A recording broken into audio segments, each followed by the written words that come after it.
that recording started? Yes. Yeah. So, Jai Shri thank you for Jai Shri Mataji, thank you. Very good. supporting my these discussions. This is the part 2. It is. I felt part 1 was really interesting because I think we covered a lot of ground, perhaps a lot of things that haven't been discussed before to this level of detail. And you know, it was a very, very useful part 1 because we started from the beginning of the Kali Yuga, Mataji, and then we covered the we covered the era of Gautama Buddha, and then we moved on to Adi Shankaracharya. And by the way, I want to correct my previous statement that I think I was mentioning Adi Shankara as 1800 BCE, but actually that was the Siddhartha Gautama Buddha. Yes. So you. Yes, in fact, I found the references, so I can put the link if someone is more interested. So there is Siddhartha. So Gautama Buddha was 1800 BC, and obviously it looks like his birth has been mentioned as 1887 BC. Right. Okay.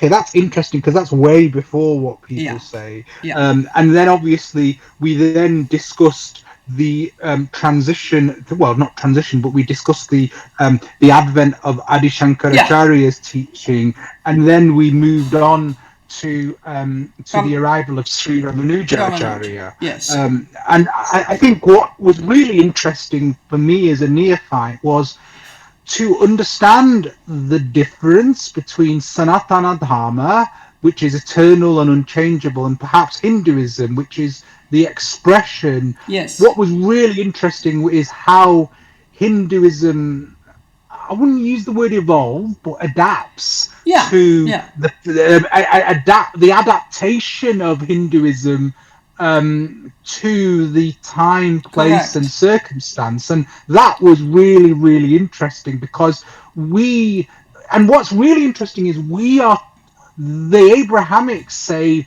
our religion is unchangeable. We are completely unchangeable. What was written in so-and-so still stands, and we therefore do not deviate to suit external circumstances. Which is not true. Which is obviously not true, but it's okay. We are not talking about Abrahamic religions today. Indeed, but what we are seeing here is how Hinduism has had to or changes its expression. The difference, Vijayjit, is that the principles and the basics don't change. Yes. It's the application that changes according to Kala Deshapatra. Because people are not able to apply some specific process, then the adaptation is a natural form of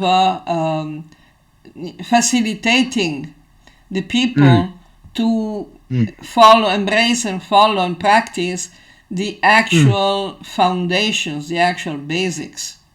Yes, absolutely. Absolutely. And I think, again, that was strikingly apparent when in part 1. And I think that then nicely brings us, Mataji, now that we've talked about this in principle, it brings us to the advent of the arrival of the Abrahamic religions and the intersection of the intersection of Abrahamism with Sanatana Dharma, which was obviously a time of immense upheaval and still is a time of immense upheaval. And it would be very interesting to understand the further adaptations that have occurred since that period, Mataji. And I think I'm looking forward to hearing your thoughts on this. Yeah, actually, we have Ramanuja. I'm checking. So Ramanuja is said to have been born in 1017. So the Muslim invasions had already started for about a couple of 100 years, but still the Muslim culture had not yet percolated into the Hindu society. So Ramanuja is still, the thing that he did, as we mentioned last time, was mostly to institute, arrange for the training of Hindu leaders who would protect Hinduism both on the philosophical, cultural side and at the practical, physical level, by starting what are still called akhadas. So the akhadas, if you go, for example, in Puri, Ramanuja, Ramananda especially, started these akhadas that in Puri are still martial arts schools. They have lost a lot, so basically they're just gyms where people go there to, make muscles, yes, and sometimes wrestling, but originally the idea was much more serious. But then going on with the, along the time, the Muslim culture started to affect the Hindu society more and more. So we see, for example, in the places where the Muslims established a stronger dominance, the influence of Abrahamic concepts started to become more prominent. Like, for example, we see in the northwest in India, we see purda. We see women having to cover completely, being separated from the rest of society, and we see the suicide of women. That started from the Rajput women that were bearing the brunt of the Muslim attacks. So when the Rajput kings and Kshatriyas were going into battle, when they died on the battlefield, the women killed themselves, not because that is a Hindu religious requirement, but because they had seen what happened to the women when the invaders actually took over the place. Yes, so it was cultural. Yeah, cultural reaction. Yes. Yeah. Indeed. And that then got normalized, Mataji. It got normalized because they had to make it look like it was a Hindu practice. The same way like the child marriage started, which was totally unheard of in previous ages, but was important because according to the Islamic law, if a Muslim cannot appropriate the wife of another. So if a little girl is married, she cannot be abducted and into some Muslim harem. Of course, right, there was always the option of killing the husband, so she's not married anymore. But that too. But then this actually, as you correctly said, it started to percolate into the Hindu mentality So Hindus started to think that this was the Hindu culture. And similarly, like for example in Puri, in Jagannath Puri, in the temple, they have this tradition that started in the Muslim period. The worship of the deity of Satyanarayan, which is inside the Jagannath temple. And Satyanarayan is labeled as Allah. And the prayers are, the mantras, the prayers are made in Urdu. Right, okay. And more to the north, we had a more, even more obvious adaptation. You know, we have seen how Buddhism became prominent. Now we see, especially in Kashmir and Punjab, especially in Punjab, the Sikhism was started. Yes. So Sikhism started as a reform of Hinduism, if you want, an adaptation to Hinduism, of Hinduism to the Muslim ideas of iconoclasty, means no deities. You know, and the only object of worship is the book, is the Guru Granth Sahib, which is not even a Shastra, it's a book written by the Sikh gurus. So that was more acceptable for Muslims. Still, they had to fight because they were physically attacked. So the Sikh gurus also instructed the Hindus who became Sikh to train in martial arts. So the Sikh martial art is quite famous still today, and to follow some rules, especially, for example, to always carry a dagger, you know, and things like that. So this was a big adaptation and was done at the height of the Muslim domination in India. After that, you know, the also in Bengal, I think in 1200, the last Hindu king died, was defeated. He was 8 years old, you know, and he had no hair. So he was defeated, he was killed, and the entire Bengal fell under the Muslim domination. And definitely there was a lot of pressure.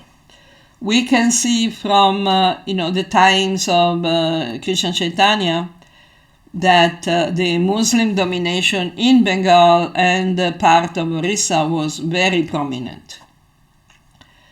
And if we read Chaitanya Charitamrita, Chaitanya Bhagavata, other biographies of Chaitanya, we see that some of the Brahmins, the Hindu Brahmins, actually cooperated actively with the Islamic government.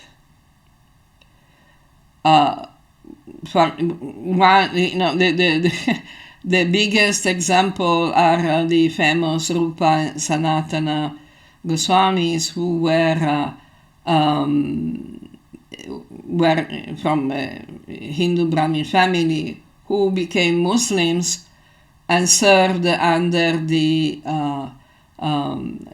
Islamic government with the names of Sakar Malik and I don't remember. Anyway, they took... Sure. Huh?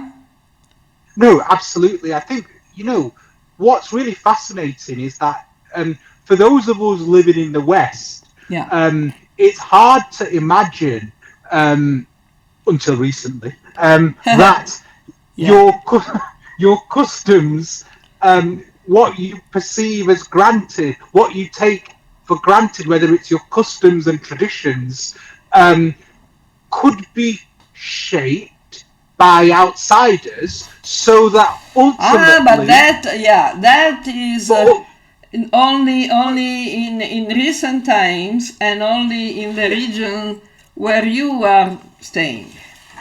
yes, correct, absolutely. Yeah, because But even then, when the Romans invaded Britain, there was a major change of lifestyle. When the Christians yes, came to Europe, especially yes. North Europe and Britain, there was a major change of lifestyle. No, but Yeah, Mataji, my point on yeah. this is that the difference between what's happened in the subcontinent and what's happened in Europe is that it's been whitewashed in Europe Oh, to a definitely. much to a far greater degree. So that Unfortunately, it has been whitewashed up to a point even in India, yes, because it was we should now we get back to this, but we should understand that the freedom fight movement for Indian independence was basically a Muslim movement. It wasn't not a Hindu movement. No matter what the Hindutva leaders say today, it was actually a Muslim movement. It was the Khilafat movement, Caliphate movement. And Mohandas Gandhi pledged a very particular category of Hindus to the movement, the Harijan or Dalits, as they were called after that. Because the high caste Hindus actually supported the Muslim movement. The British Raj. The higher caste Hindus supported British Raj. And here we come to the colonial era, yes, absolutely, which is absolutely. interesting. You obviously know about Bhaktivinoda Thakur, Yes, whose birth name was Kedarnath Datta.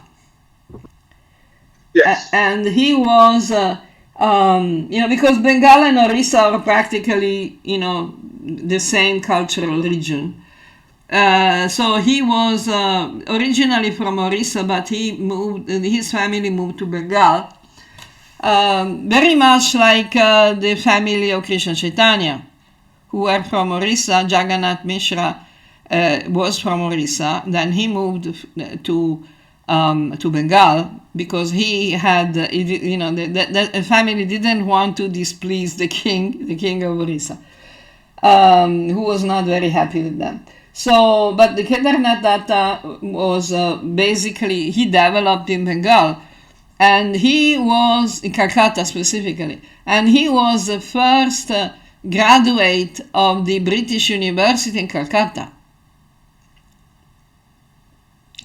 He graduated in law school, and he became a very active part of the British government in India. He became collector in Puri. Now, collector, if you have not been in Puri, if you you're not familiar with the governance system of the British Raj in India, especially in Orissa, collector is just someone who collects the taxes. What's the problem? No, actually the collector is the most important person in the city of Puri from the government aspect, because he is directly representing the government. So it's like a chief of police and the governor and the mayor and the whole thing together. So as a collector in Puri, Kedarnath Datta was also in charge of the Puri temple. Not from a religious point of view, not from a spiritual point of view, but from a tax and management point of view. Because the British were supporting the temple, were actually paying, for some time, they were paying the expenditures for the temple. Because they wanted to keep the Hindus, the high caste Hindus, happy. And there is this story that I'm sure you heard about it, that there was one tantric in Orissa. Yes, I've heard.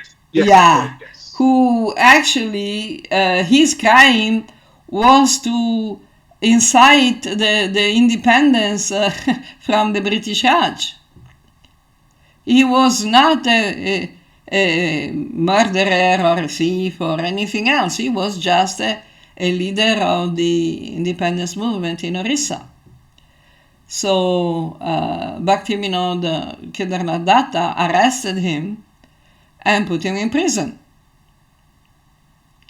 So, and if we go and see, in general, the British were very clever. They were favoring the high castes. And that's why they created the census system to guarantee that the high castes were actually,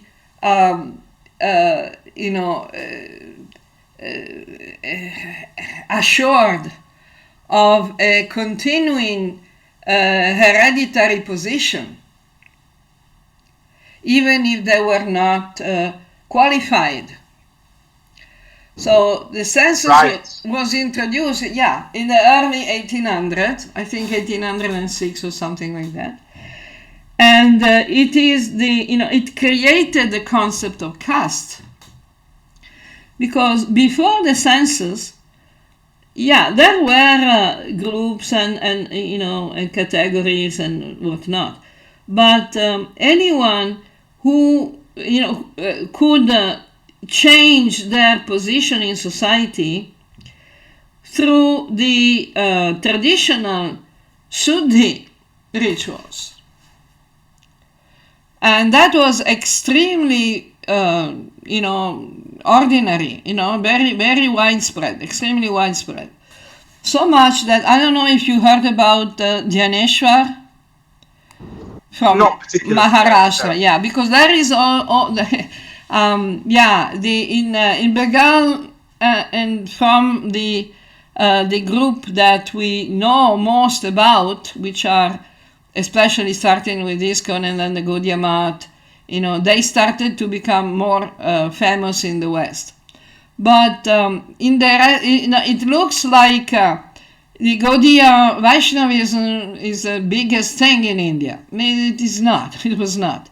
In fact, in the western part of India, especially in Karnataka, there was a huge movement, huge bhakti movement.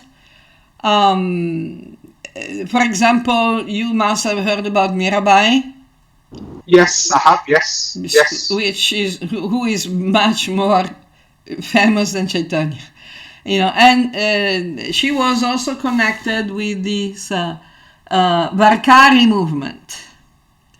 The Varkari movement was a very powerful spiritual movement, very similar to the Chaitanya movement, because it didn't give any importance to the caste system.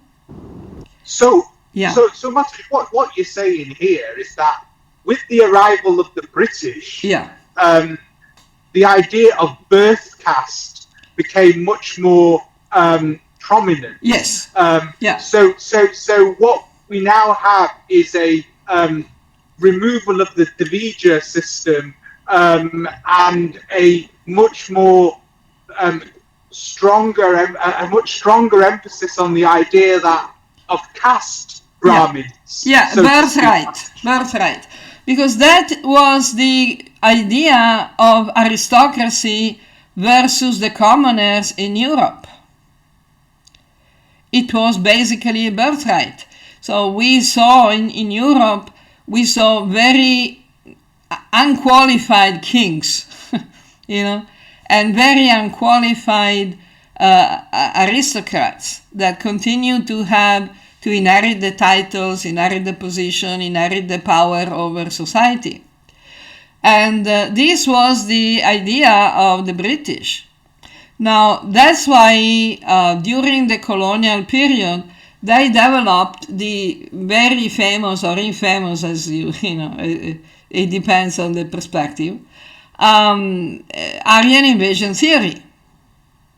Yes, which thankfully now has gained debunked. A lot of, it's been debunked by lots of people, because the minute you look at it, you realize it's absolute. It has no evidence, no scriptural evidence, no archaeological, no geographical. It was totally fabricated for the specific purpose of justifying the colonization of India and to win the support of the high caste Hindus, which they were trying to turn into the brown sahibs.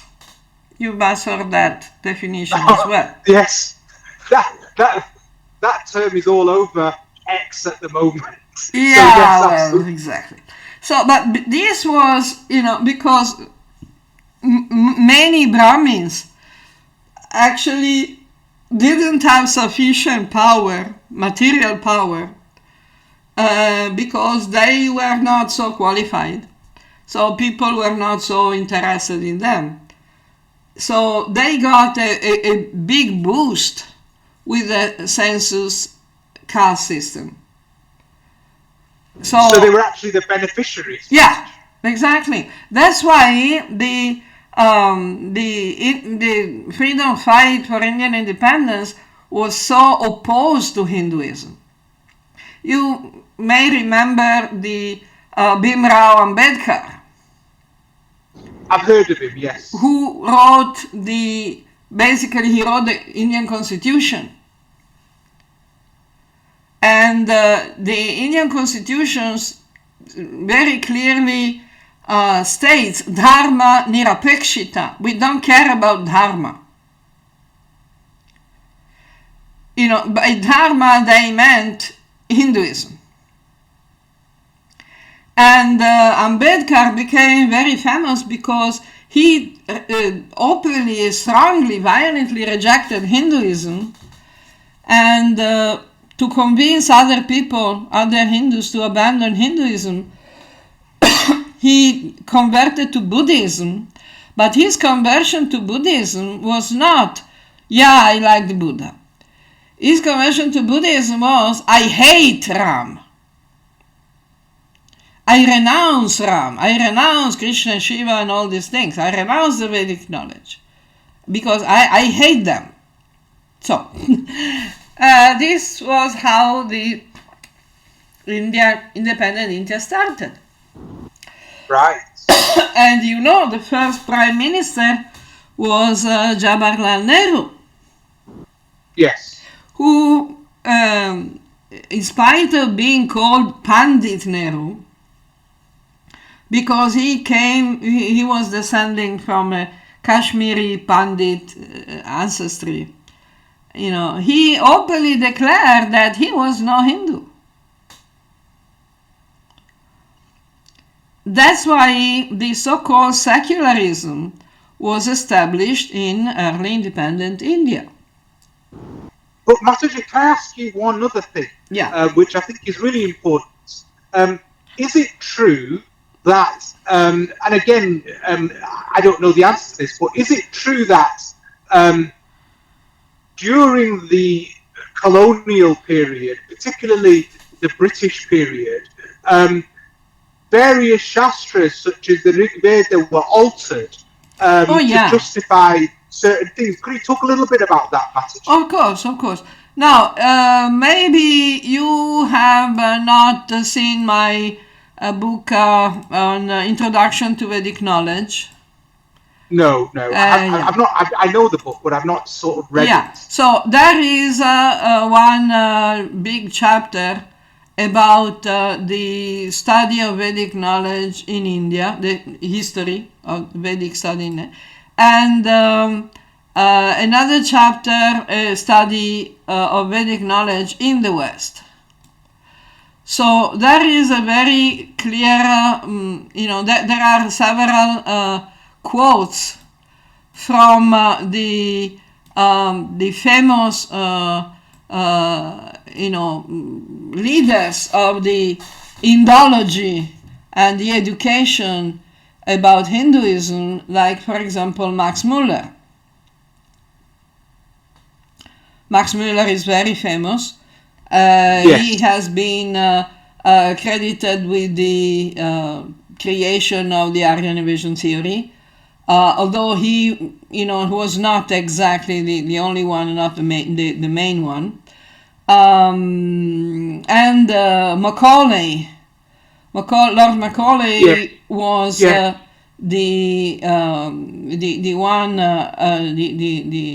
minister, if we can say, appointed to oversee the education system in India, especially for Hindus. And there were others who were similarly colonialistic people, not just from Britain, but from France, for example. There was this, I think I remember, René Anquetil du Perron, who started this idea of Aryanism as a race. And, so from all this idea of racial supremacy, we saw the development of the Nazi ideology. But the Nazi ideology was not born in a vacuum. It was born from the colonial ideology. Max Muller, he is famous because he wrote an encyclopedia of Eastern scriptures. But his most, his favorite text was the Parsi Zend-Avesta.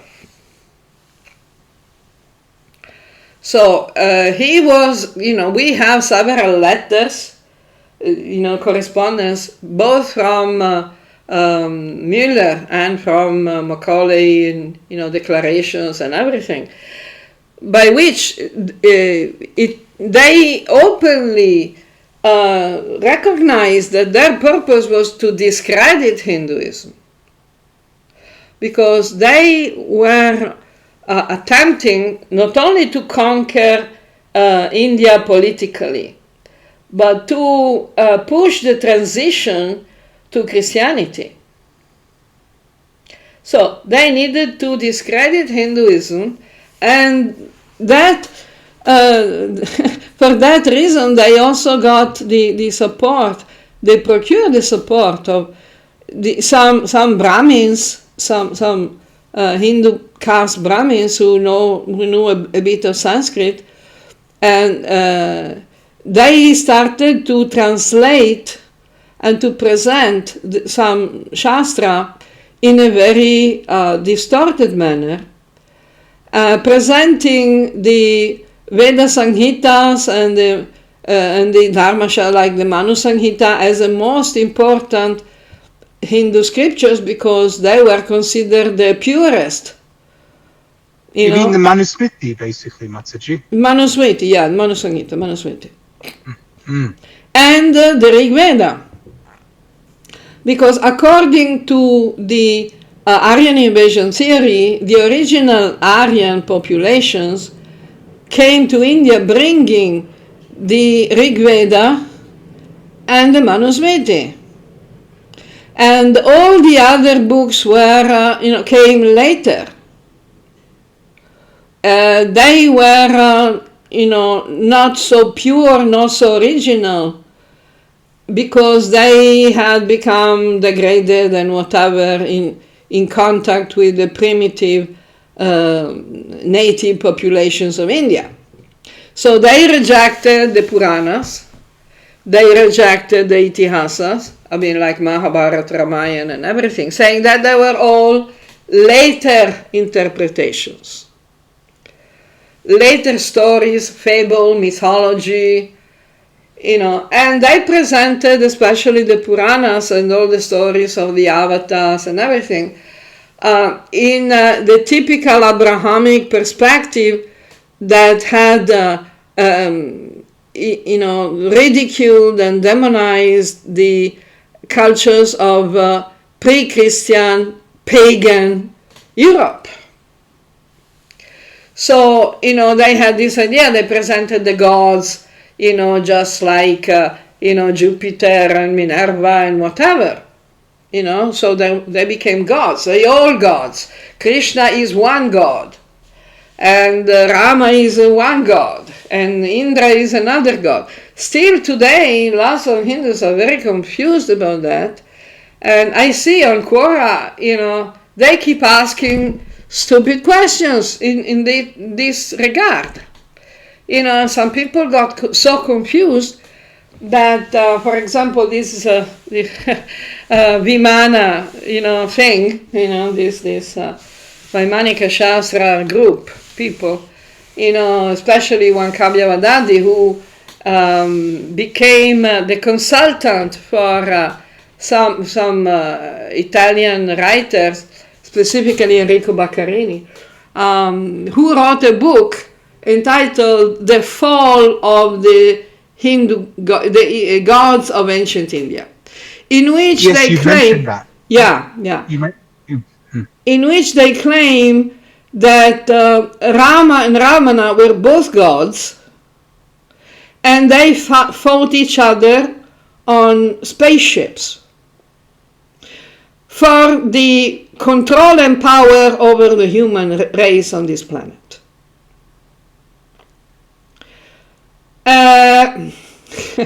So, and unfortunately, there has also been a lot of, incorrect presentations, because it is quite, recognized that Hindus in general don't have so much knowledge about Hinduism, especially about the Shastra, which is human, because if you go and see how many Christians have read the Bible, even less. It's mirrored in all those people. But Mataji, listening to what you're saying fascinates me, because my question to you is that you've clearly defined in this talk today these various, how shall we put it, external influences. And what's fascinating compared to the last time, to our last series, is it's the external nature of these, what's perceived. I'm looking at it thinking, here we've got outside influences coming in. So I've got a couple of points. There's a couple of points. The first point is that there is a saying, Mataji, that the outside can only affect the inside if the inside isn't strong enough.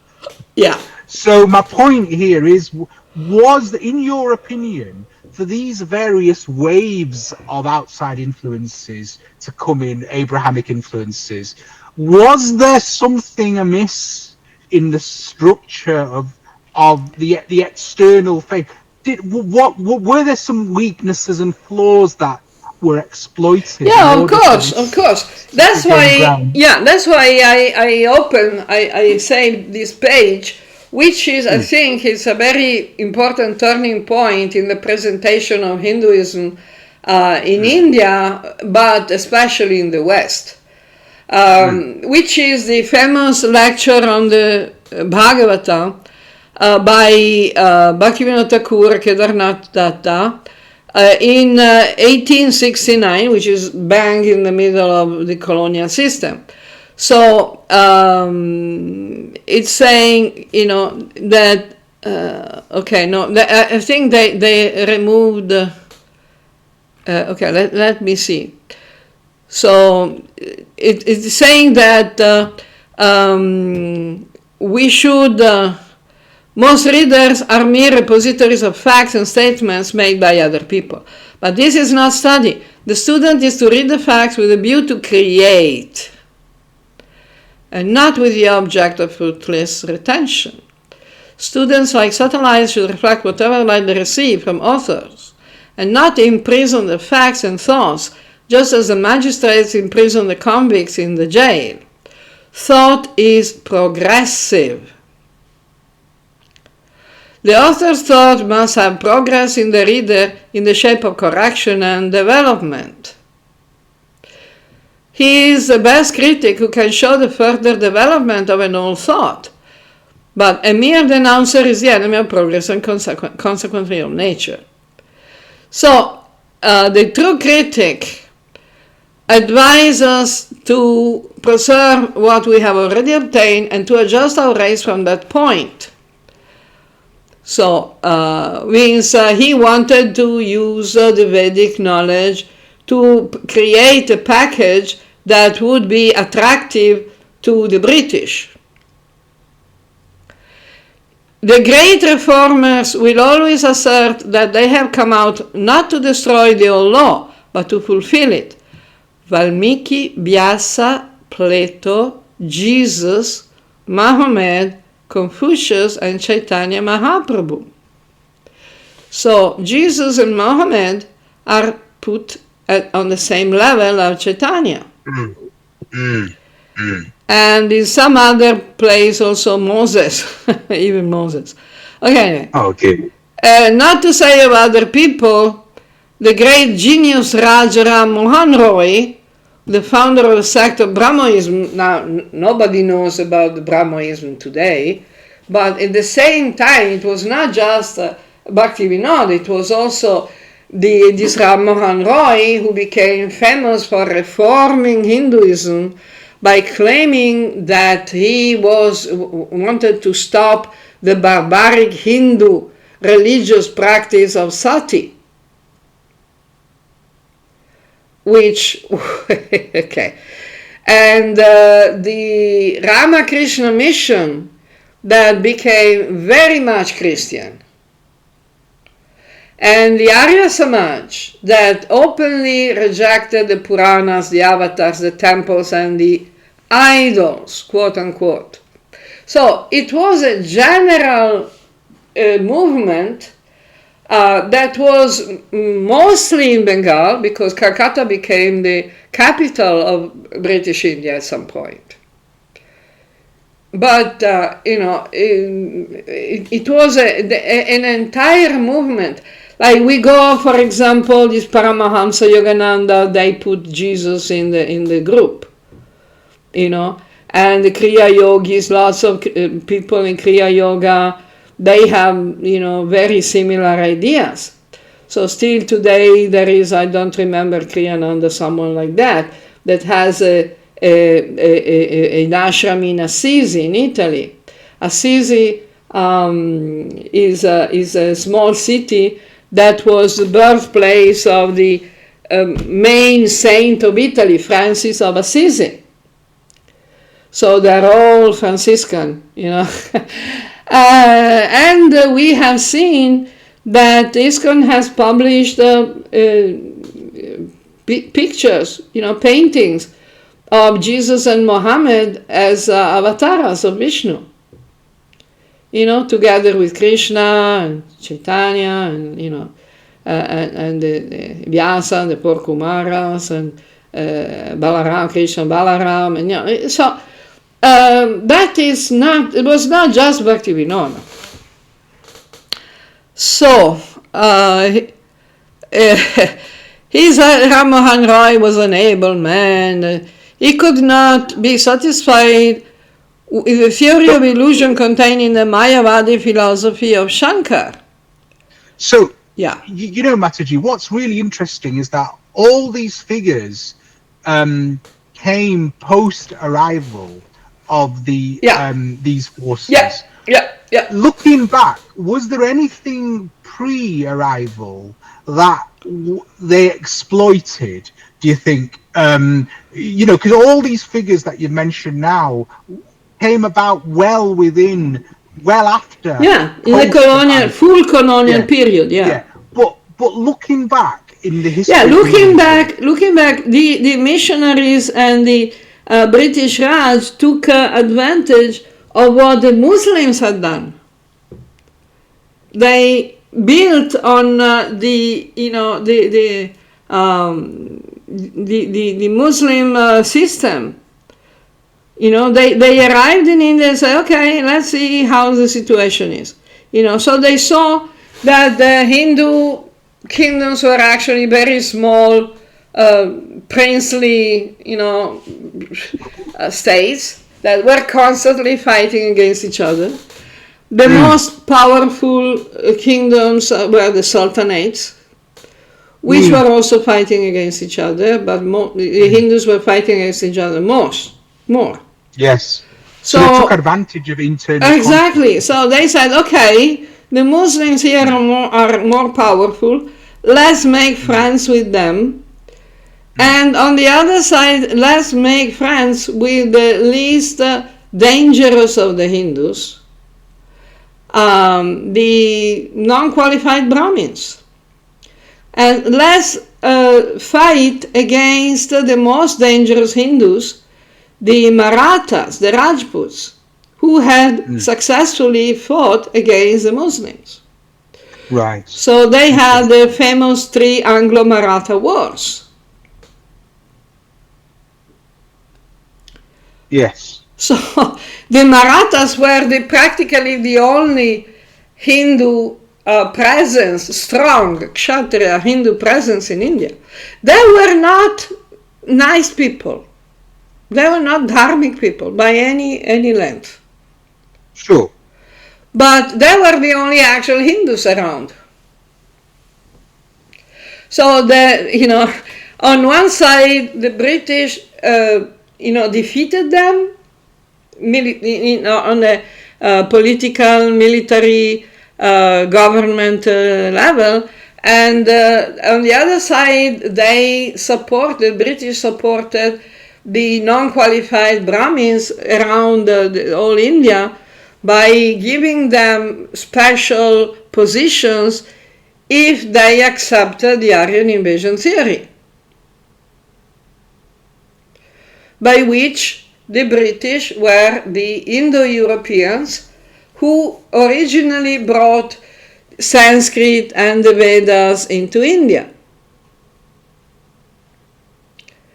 So British ideologues, actually exploited the previous situation in India, but they created a very specific structure,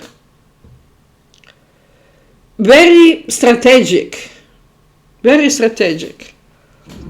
So, Mataji, yeah, I mean, this has been fascinating, and I'm going to put you a little bit on the spot now. Okay. In terms of your opinions on things.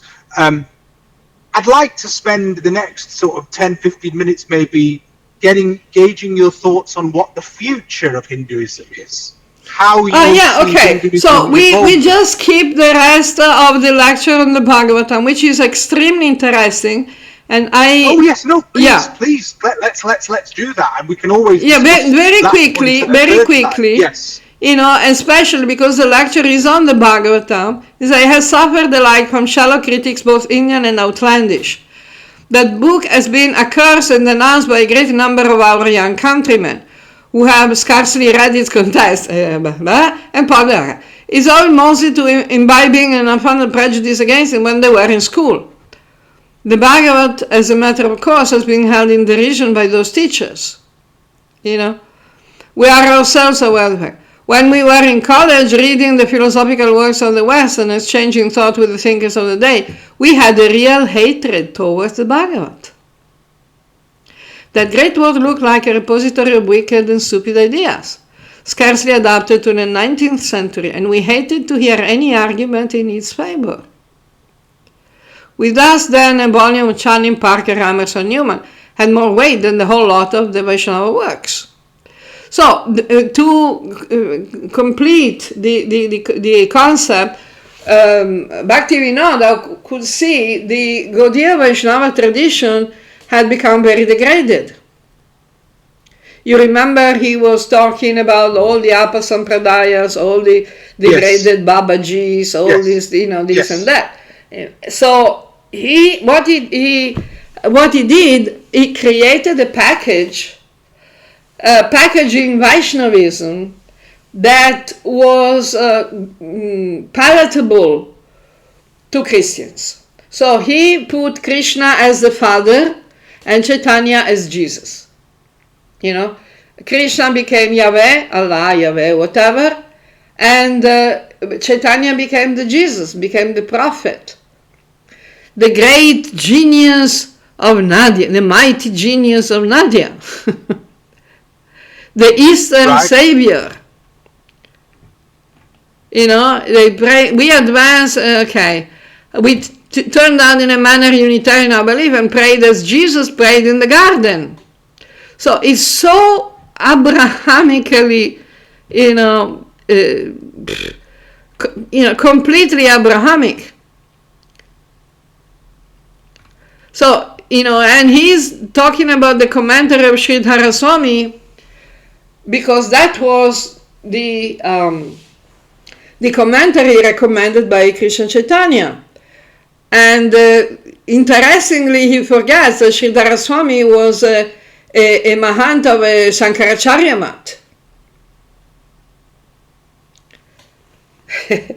And Chaitanya also took two dikshas from the Shankaracharya line.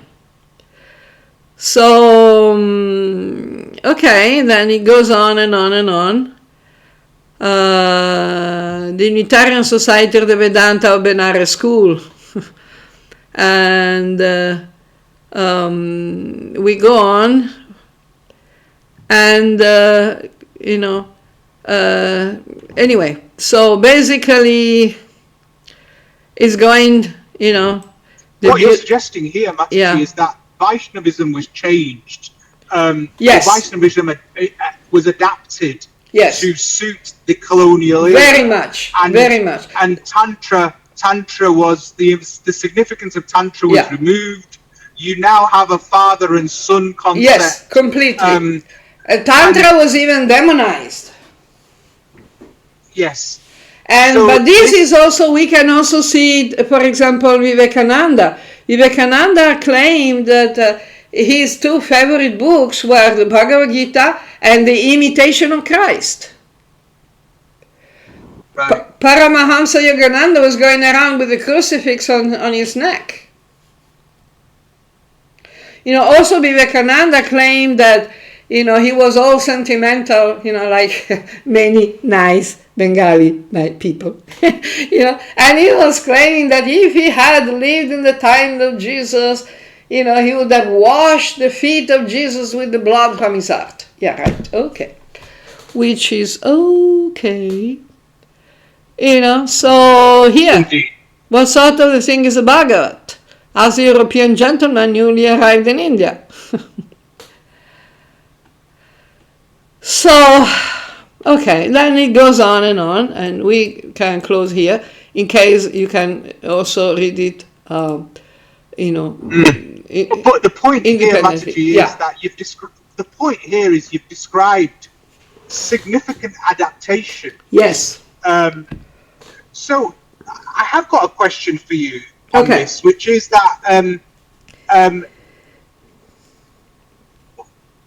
there's a clear distinction between Sanatana Dharma and how Hinduism what is Hinduism during this era. So my question, Mataji, is, you've seen the world today, and we don't need to go into any specifics. Yeah. I would love to understand how you feel the direction of travel should be with Hinduism. Yeah, for the future. Forward. Yeah, you're mentioning, what about the future? Yeah, because I think this is something that all of us neophytes can take on practically. So, we've seen in graphic detail this transition between during the Kali Yuga, between Gautama Buddha, Adi Shankaracharya, Ramanuja Acharya, the Abrahamic, the changes required with Abrahamism. Yeah. The world is undergoing significant upheaval at this present moment, and I am sure that Hinduism will again adapt. What do you see adapt? Where do you see this going, Mataji? Okay, yeah. Now, it depends on, again, it depends on us, basically. Because Sanatana Dharma is Sanatana, but it doesn't mean that it will always be, clearly present. It can be covered, it can be repressed. We have ample, evidence from stories in the Puranas that it's, for periods, the Dharma was completely suppressed. So it of course, because it's eternal, it can never be destroyed, but it can be completely suppressed, and the people can become really adharmic. Now, this means we don't have a guarantee that Hinduism will properly, effectively adapt in the right direction. We wish that, and we are working in that, for that purpose, to help Hinduism to adapt in a genuine manner. Because, again, as we mentioned, the adaptations were not changing the principles, the fundamental principles. They were changing the application, the adjustments. So the first thing we need to do is to understand the actual fundamental principles, which is something that is openly, opposed by all adharmic forces.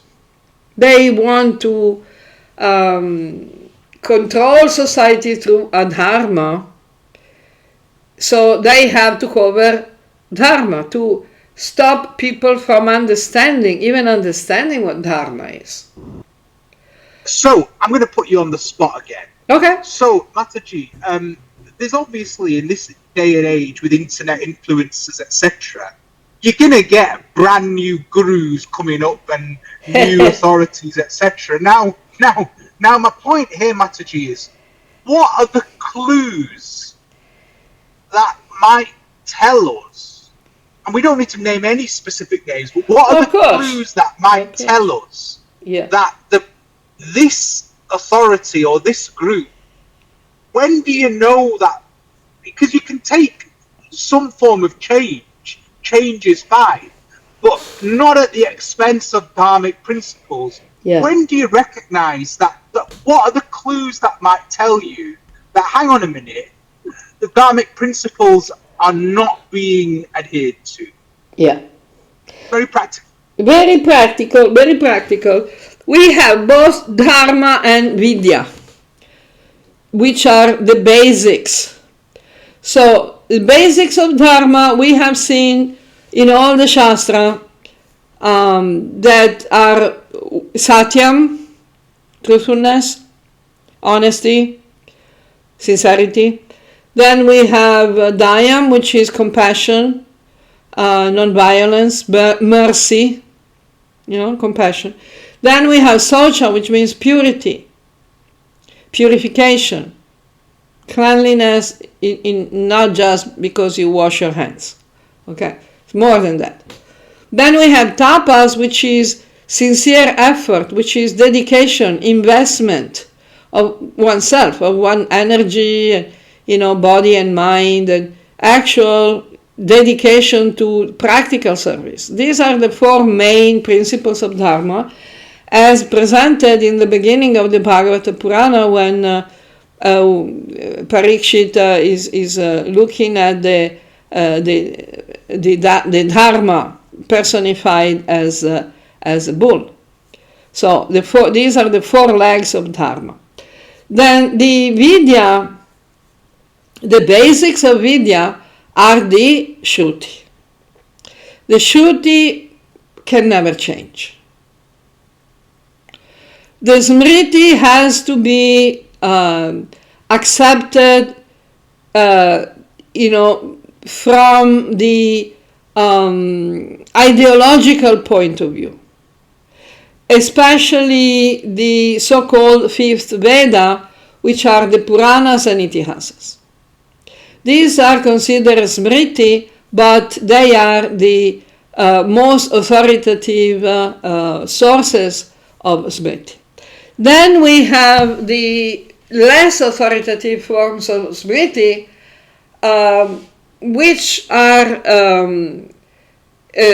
can be adapted, which can be, either applied according to time, place, and individual, or can be put in the back seat.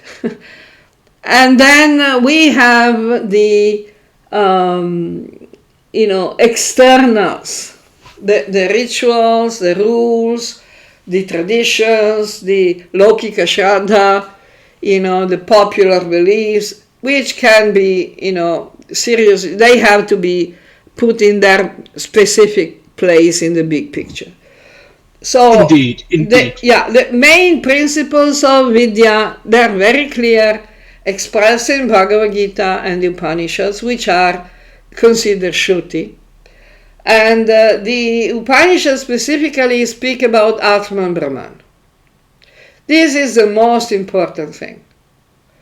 Now, the Atman Brahman is the very basis of the entire Hinduism and Vedic culture.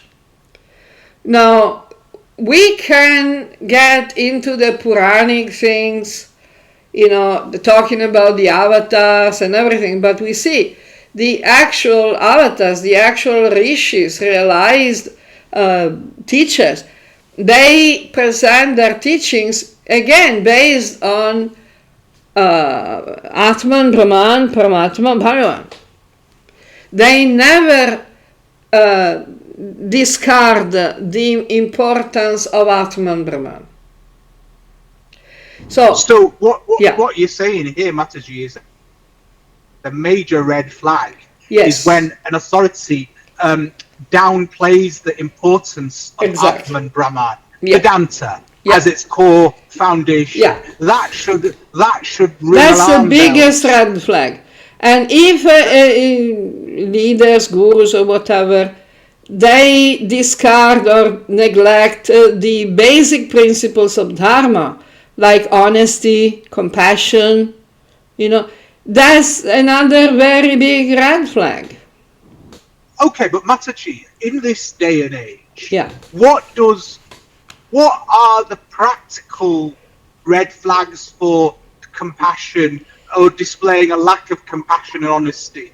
You know, because you get lots of authorities talking flowery words. Yeah. But what are the red flags that people should look out for? You see, they go against the truthfulness. For example, you must have heard, fake it till you make it. Oh yeah, I mean that's a common thing. But how does that apply? I mean, you know, we don't need to mention any names, but of course not.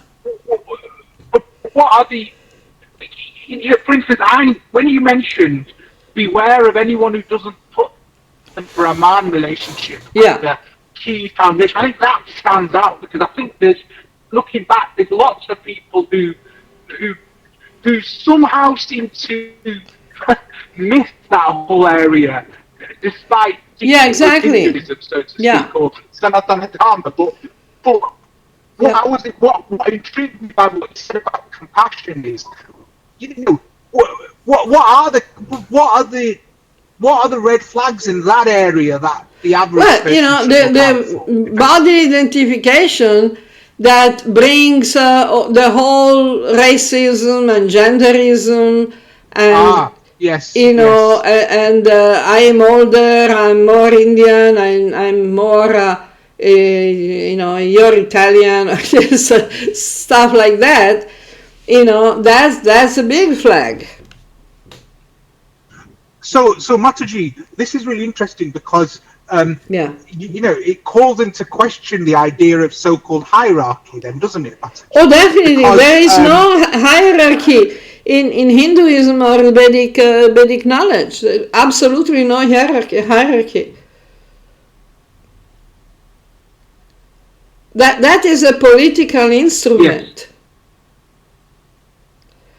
It's a control, material control of people, which is a major red flag, because the material power, spiritual power in the Vedic system are supposed to be completely separate. Separation from church and state.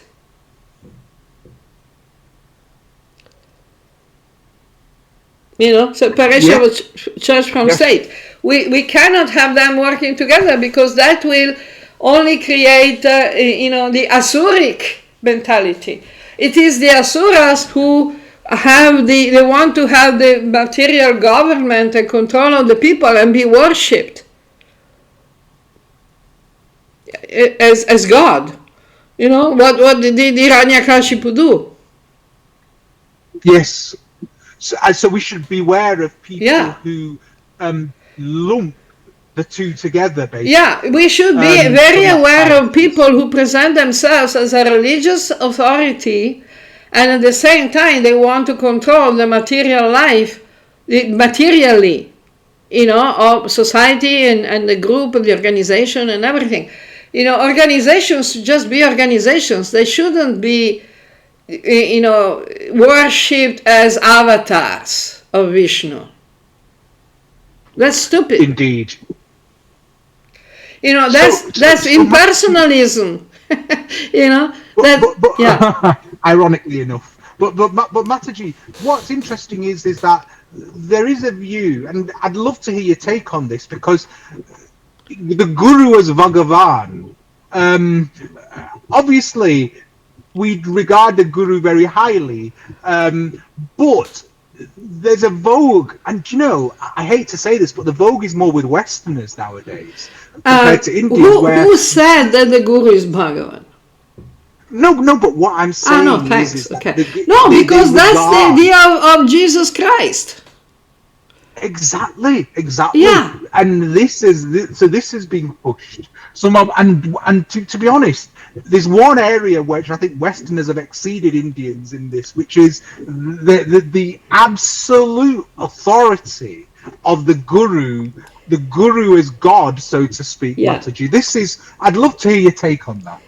Well, they generally use that verse by Krishna in the Bhagavata Purana that say Acharya Mam Vijanya Navamanyeta Karichit. That say, one should, the actual verse says that one should never disrespect the Guru, the Acharya. One should give the same respect as they give to me. But respect doesn't mean worship.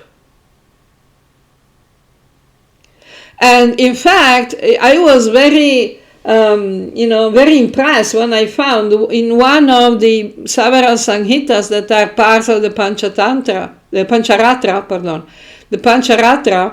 I found a passage that says that it is offensive to worship the Guru as if he was a deity.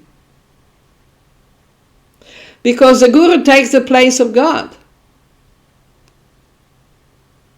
And that's really Asuric. That smells Hiranyakashipu. Is that a weapon for control, then, Mataji, basically? Yeah. So, I think there's interesting points. The first here is the fact that beware of the individual who doesn't, or beware of the organization that doesn't emphasize the importance of Atman Brahman. Yeah. That's the first thing. The second point is beware of those who stress material identification above anything else. And the third is when the guru or the spiritual leader or master, whatever they may call themselves, takes on a godlike, divine, a king-like. It becomes a Brahmin king, a sannyasi king, which is like saying dry water. Yes. It's an oxymoron. You cannot be a sannyasi and a king.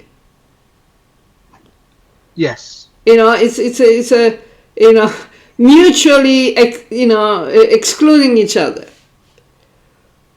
But the problem is that they say it's Daivi Varnashram, so we can do whatever we want because we are transcendental. So when it suits our selfish purposes, we are kings. And when it suits our selfish purposes, we are sannyasis and gurus and brahmins and acharyas. That we can see in several groups and organizations, not just in one. So, Mataji, I've got another question for you. Yeah. Is material politics and what role, if any, should there be in involvement in material politics and dharma? Because there is a viewpoint that life is politics and politics shapes everyone's life. Okay. So with that politics, the word politics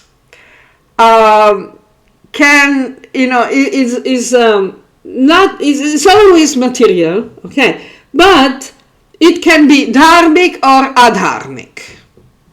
Yes. Okay. Just like religion. Religion is material, it's not spiritual. But it can be dharmic or adharmic. So when politics is adharmic, so it goes against the basic principles of dharma, as we have mentioned before, such as, truthfulness, compassion, blah, blah, then it is adharmic. And so we should be against it, because we are against adharma. We are not against politics.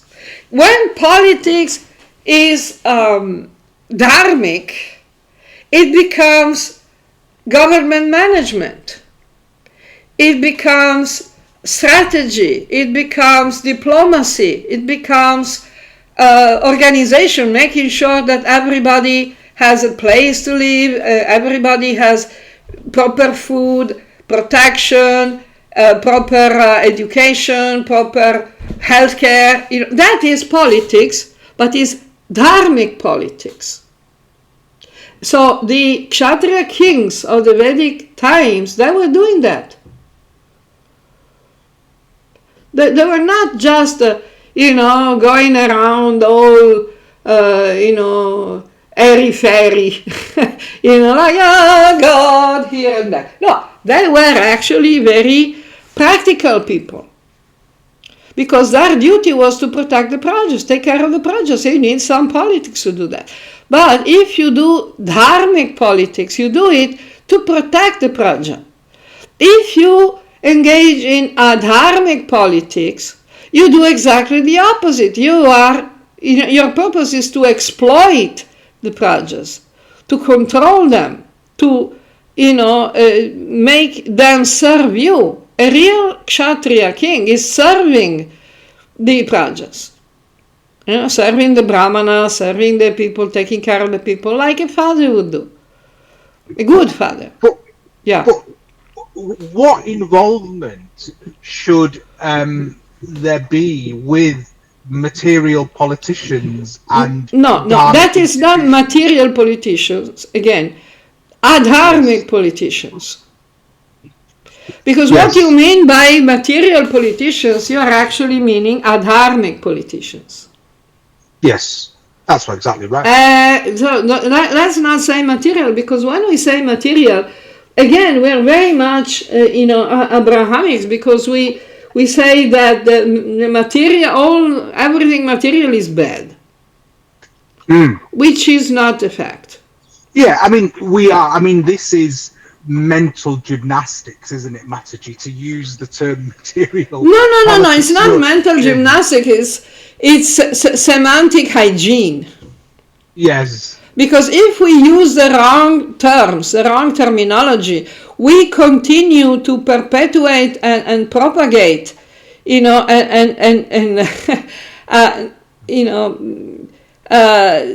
misconceptions.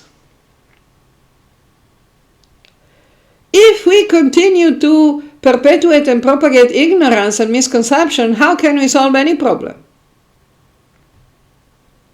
Yes. It's not something that we can just skip, because no, it's not, it's just mental gymnastics. So what you're saying here, Mataji, is that, of course, because it's the engagement in dharmic politics that is the duty of people, yes, not engagement in adharmic exactly. Politics. Yes. Mataji. And by that we mean politicians that aren't working for the benefit of dharma and for the people. Exactly. The original meaning of politics is the things of the polis, means of the city, how to organize the city, how to protect the city, how to make the city function. And in the same way, the word republic is coming from the Latin res publica, which means the public business, public management. So polis is a Greek for city, and republic, res publica is a Latin for the things that concern the public, the society. So the original ideas were good. But when the adharma becomes more prominent, everything is spoiled, becomes toxic. So the first thing we need to do is to make sure that we are not adharmic. As I say, charity begins at home. Indeed. If you don't observe the basic hygiene, you cannot go around and telling people they have to be, to watch out for hygiene. No, absolutely. Absolutely. And nope. I'm with you there. Good. Okay.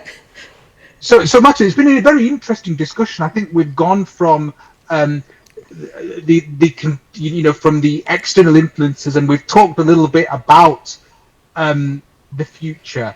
I would like to discuss on a separate agenda the future of the Kali Yuga, because interesting. Because we've got a long time before Kalki comes. Forgive me for sounding crude, but there's a long time before Kalki comes. You're totally we're seeing society change so much year by year. It seems as if like every year now is like what 20 years was like. It seems as though there's 20 years worth of changes occurring every sort of 1 year now. Yeah. There's been so many polar shifts in society. And what I would like to discuss on maybe part 3 is where is how you see. Forget how Hinduism should adapt, but where you see Hindus. Do you see very small enclaves of individuals, or do you see, how do you see Vedic, the expression of Vedic culture? And I think I've always been fascinated by this, and I'd love to hear that from you on another part. So, the short answer is that there are cycles within the cycles. Right. So, this cycle specifically that we're going through is a cycle of 21,000 years. Right, yes. Which has come to the end. Yes. But if we consider that, Kali Yuga is like 432,000, whatever. Yes. Yes. There can be many cycles of 21,000 years. So My question, Mataji, is we're hitting the end of a 21,000-year cycle. Yeah, the great year. So what does the next 21,000 years bring, or is that a very nuanced topic, basically? Well, the new, if you know a bit about astrology, which we can discuss about astrology next time. Yeah. Yes, that's going to be our next topic. And that goes very well with the elaboration and discussion on what is the future preparing for us, in Kali Yuga. Indeed. And I think that brings us nicely to the Vedic astrology topic, because that's something that is innately linked to the subject we've discussed today. So I'd like to thank you for your time, Matthew. It's been an excellent Thanks to you. It's been, as always, a great pleasure, and I think it's very helpful to people. Jai. Jai Shri Mandaran. Jai Shri Mandaran, Jai Jagannath. Thanks. Jai Jagannath. Jai.